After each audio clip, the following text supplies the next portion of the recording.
Here in the Situation Room is the Pakistani ambassador to the United States, Sherry Rehman. Ambassador, thanks very much for coming in. It's a pretty tense period in U.S.-Pakistani relations, as we just saw from Reza Sayah's piece right now. We have learned earlier today 4 trucks were finally allowed to leave Pakistan, bring some supplies to the U.S. Embassy in Kabul in Afghanistan. Is this a major shift in Pakistan's strategy right now? I think that we've been allowing diplomatic cargo through the airlock, which is the airlines of communication. No trucks. As far as I know, truck cargo and lorries were suspended.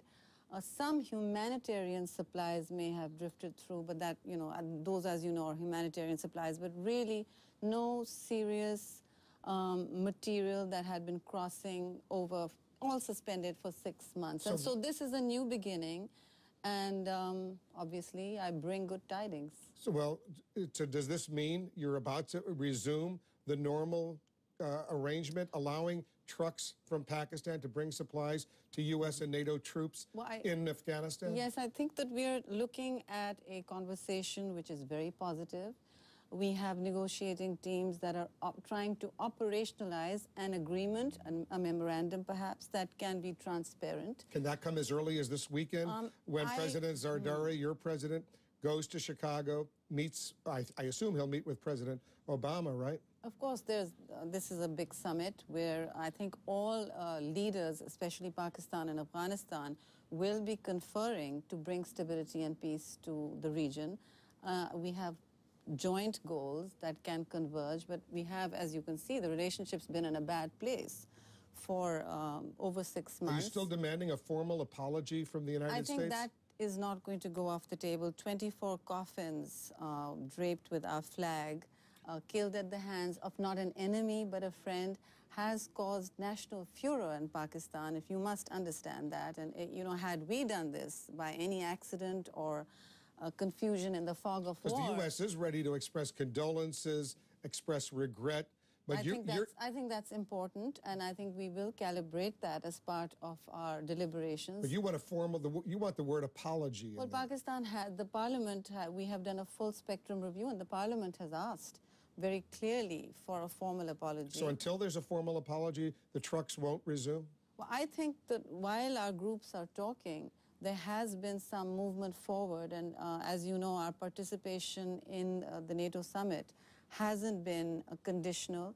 The invitation was unconditional. Our participation has been unconditional. So these are important breakthroughs, and I think it would be premature to say when the trucks resume, but there is no fit of pique against the United States. We're not doing a full spectrum review because, it's some irrational moment of pause. It is because, as you saw, the Pakistani people are looking for some restitution. But you saw the Wall Street Journal report today, and it says that you want a 30-fold increase in fees to allow these container trucks to resume going from Pakistan to Afghanistan. Used to cost $200 a container, 30-fold. That would be $6,000 per container. Is that what you're asking the United States to pay? I'm really not looking at the nuts and bolts of the agreement. Those are teams on the ground that are empowered to wade through the complex choreography of frameworks that we have to build. But perhaps if you look at the NDN route where your trucks go through, it's much longer. But I believe double of that amount is paid. I wouldn't be sitting here haggling on a price. That's not my remit or mandate. I think what's important for us is to keep our eye on the bigger picture where strategic decisions have to be made. So the price of a lorry is not really what I'm sitting here to talk to you about. Because as you know, the relationship really has been strained going back more than a year now to when the U.S. killed bin Laden in Abbottabad, Pakistan. And the Ray Davis episode, and the suspicion, of course, that some element within the Pakistani military or intelligence community may have been protecting him for those years, a suspicion that you deny. Well, I think that we've put our entire commission, there's an Abbottabad commission, as you know, that is investigating this. Even I've testified in front of it.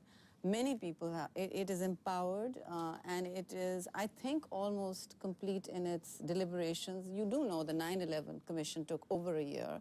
if these things are to be thorough and mean something, then it's important that we give it due process. But, having said that, nobody wanted to see Osama bin Laden or any member of Al-Qaeda in Pakistan or in even friendly terrain next to us.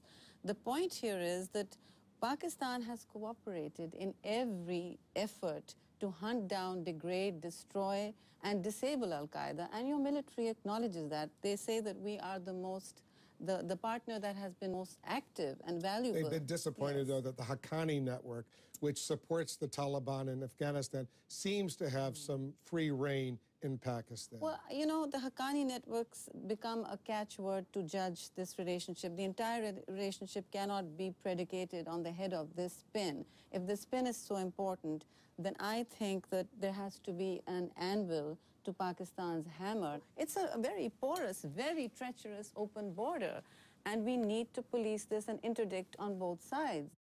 Good to have you, the Pakistani ambassador to the United States. You've only been here a few months. You've got a tough assignment ahead of you. Absolutely. We'll be staying in close touch. Thank you.